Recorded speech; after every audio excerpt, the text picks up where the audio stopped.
Le nuove regole per arginare il contagio del coronavirus hanno imposto restrizioni ovunque, anche e soprattutto negli istituti di carità. Sono tantissime le persone in Sicilia ed in provincia di Agrigento durante questa emergenza che bussano alle porte per chiedere aiuto. A Palermo, ad esempio, la missione Carità e Speranza di Fratello Biagio Conte lancia un allarme. Tante persone bussano alle nostre porte, anche a causa del maltempo sono aumentate le richieste di un tetto e di cibo. Qui da noi ci sono già 1000 posti che vivono da tempo, ma è impossibile accoglierne altri proprio per salvaguardare la salute di tutti. Anche ad Agrigento ci risulta che il comune si sta prodigando per fronteggiare questa emergenza virus. È necessario l'aiuto di volontari a sostegno delle numerose persone che hanno bisogno di aiuto.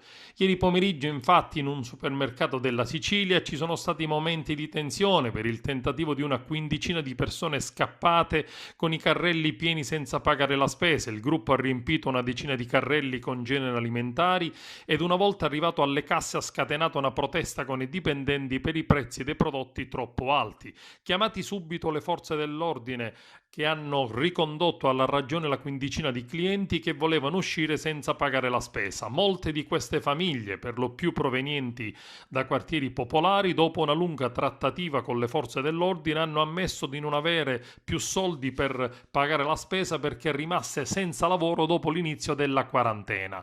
Le associazioni dei consumatori chiedono infatti lo stop al pagamento delle bollette almeno per le famiglie più in difficoltà. Il Codacons chiede la sospensione per tutti gli italiani fino al 30 aprile.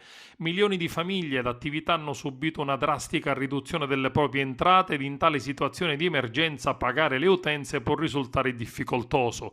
Chiediamo pertanto al governo di disporre la sospensione immediata delle bollette di luce e gas.